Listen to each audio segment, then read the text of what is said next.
मुझे ऐसा कोई गुरूर नहीं है कि मेरी जिंदगी सबके लिए मिसाल बनेगी, मगर ये हो सकता है कि कोई मायूस बच्चा किसी गुमनाम सी जगह से ताल्लुक रखता हो, वो ये पढ़े और उसे हौसला मिले, वो ये पढ़े और उसकी उम्मीद रोशन हो जाए। हो सकता है ये कुछ बच्चों को नाउम्मीदी से बाहर ले आए और जिसे वो मजबूरी समझते हैं वो उन्हें मजबूरी ना लगे। ये कुछ लाइनें लिखी थी भारत रत्न डॉक्टर एपीजे अब्दुल कलाम ने। दोस्तों, आज के इस वीडियो में मैं आपको कलाम साहब के वो किस्से सुनाने वाला हूं जिन्हें सुनकर आपके सोचने समझने का तरीका बदल जाएगा और आप अपने अंदर एक नई एनर्जी फील करोगे। So let's start the video. दोस्तों, आपको पता है कलाम साहब ने शादी क्यों नहीं की? इसका सिर्फ एक रीजन था और वो रीजन यह था कि कलाम साहब सबसे ज्यादा अपने काम से प्यार करते थे।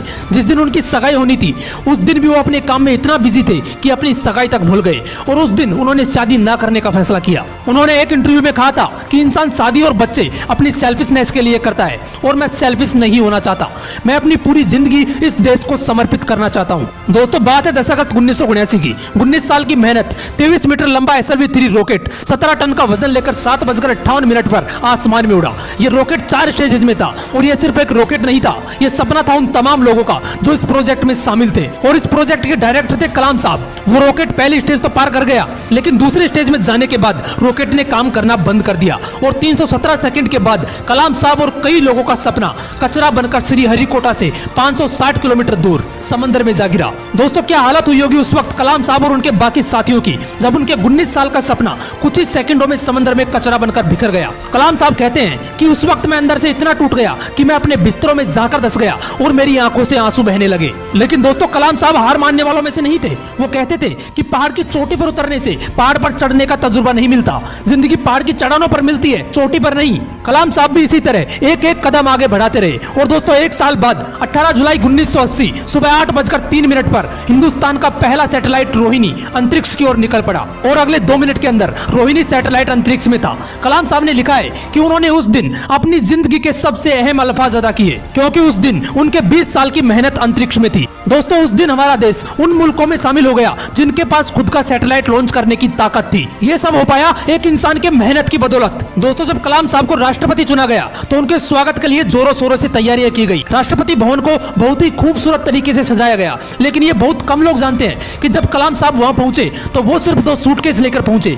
एक सूटकेस में कुछ कपड़े थे और दूसरे में किताबें। इसे कहते हैं किताबों से प्यार। अगर इस वीडियो को कोई स्टूडेंट देख रहा है तो एक बात हमेशा ध्यान रखना कि जितना आप किताबों से प्यार करोगे ये किताब आपको उतना ही बड़ा बनाती चली जाएंगी। ये किताबें ही थी जिन्होंने कलाम साहब को इतना बड़ा बना दिया। आपको पता है पूर्व राष्ट्रपति कलाम साहब सादगी और ईमानदारी जैसे गुणों की मिसाल थे जो आज के राजनीतिक परिदृश्य में दुर्लभ हो चले हैं। एक बार कलाम साहब का पूरा परिवार उनसे मिलने दिल्ली आया। उनके 90 साल के बड़े भाई से लेकर उनके 1.5 साल की परपोती तक टोटल 52 लोग थे। सभी को राष्ट्रपति भवन लाया गया जहां पर वो 8 दिन रुके। दोस्तों, आपको जानकर हैरानी होगी कि उन 8 दिनों में जितना भी खर्चा हुआ चाय से लेकर खाने तक का, वो सारा खर्च कलाम साहब ने अपने पर्सनल अकाउंट से दिया। करीब 3,52,000 रुपए का चेक काटकर राष्ट्रपति कार्यालय को भेजा। इसलिए कलाम साहब ईमानदारी की मिसाल थे, ना जात धर्म ना कोई भेदभाव। मैंने कुछ लाइनें पढ़ी थी जो कलाम साहब के लिए कही गई थी। था बंदा इस्लाम का वो, पर कभी न ऐठा करता था, जब भी चाहा संतों के चरणों में बैठा करता था।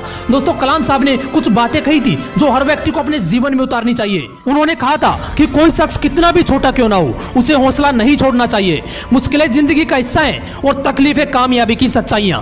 खुदा ने यह वादा तो नहीं किया कि आसमान हमेशा नीला ही रहेगा, जिंदगी भर फूलों से भरी राहें मिलेंगी।